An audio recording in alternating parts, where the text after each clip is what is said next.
आदाब, नमस्कार। मैं अशफाक शेख और आप देख रहे हैं न्यूज जनता तक। आइए नजर डालते हैं आज की कुछ छोटी बड़ी खबरों पर। आपके क्षेत्र में आना हुआ और क्या डिमांड आपका?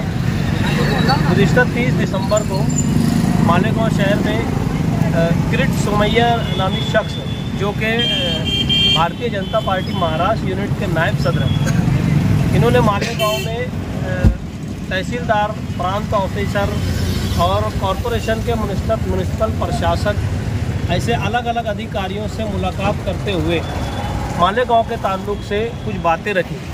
उन बातों में उन्होंने ये बताया कि मालेगांव के अंदर बांग्लादेशियों को यहाँ पर और रोहिंग्यास को जो रोहिंग्या के लोग हैं उनको यहाँ पर बसाने का काम किया जा रहा है। कॉरपोरेशन उनको गलत ढंग से यहाँ पर बसा रही है और जन्म दाखिले इशू कर रही है। इसके अंदर उन्होंने प्रेस कॉन्फ्रेंस लेते हुए एक अखबार की कुछ कटिंग दिखाई मीडिया में। प्रेस कॉन्फ्रेंस अखबार की कटिंग में उन्होंने बताया कि इतने इतने पेपर नोटिस निकल रहे हैं और गैर कानूनी ढंग से जन्म दाखिले इशू हो रहे हैं। तो सबसे पहले तो सवाल ये आता है कि अगर गैर कानूनी ढंग से कोई जन्म दाखिले इशू होते हैं तो उनकी पेपर नोटिस नहीं निकलती है।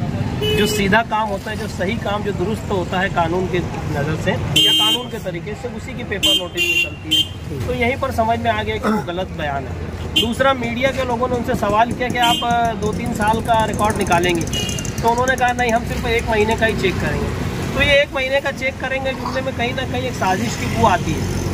दूसरा ये कि इस तरीके का एक माहौल मैं समझता हूँ पार्लियामेंट इलेक्शन के बाद खास तौर से बनाने की एक कोशिश की जा रही है मालेगांव को बदनाम करने की।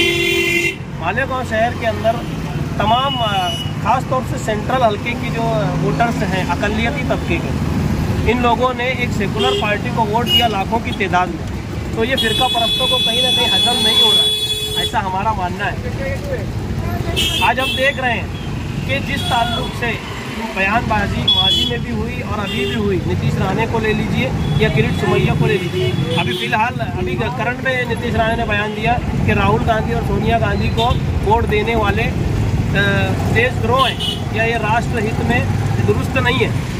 दूसरा, अब मैं जो असल बात है वो आ रहा हूँ इस पर कि बांग्लादेश के अंदर अभी जो नई सरकार या जो नए लोग वहाँ पे शासन पे बैठे हैं, हमारे मुल्क की इंडियन गवर्नमेंट, मोदी सरकार 2 लाख टन चावल भेज रही है और उन्हीं के नाम से मुल्क में सियासत कुछ अंधभक्त लोग कर रहे हैं और हिंदू मुस्लिम तजाद पैदा करने की कोशिश कर रहे हैं। देखिए, डेमोक्रेटिक राइट हर किसी को बोलने का हक है।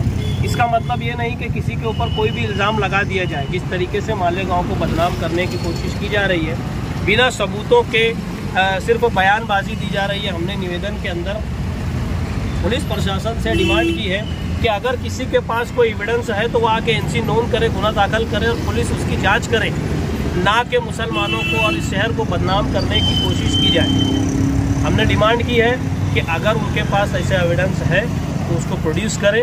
अदरवाइज़ अगर ऐसा नहीं करते हैं और आगे वो मालेगांव में आते हैं तो जिस तरीके से उन्होंने अपना डेमोक्रेटिक राइट का इस्तेमाल किया है, इसी तरह social democratic party of India यानी SDPI अपना जमहूरी हक इस्तेमाल करते हुए उनको जमहूरियत के दायरे में रहते हुए कैसा जवाब देना, इसके लिए हम लोग बिल्कुल भी तैयार हैं। आगे हम लोग ये करेंगे। उनके पास कोई गलत चीज़ थी, कोई सबूत थे तो वो पुलिस स्टेशन आते ना। इस तरीके से वो प्रांत और कॉरपोरेशन और तहसीलदार के पास जाकर के माहौल बनाने की कोशिश की जा रही है, तो कहीं ना कहीं ये निंदनीय है। हम इसकी मजम्मत करते हैं।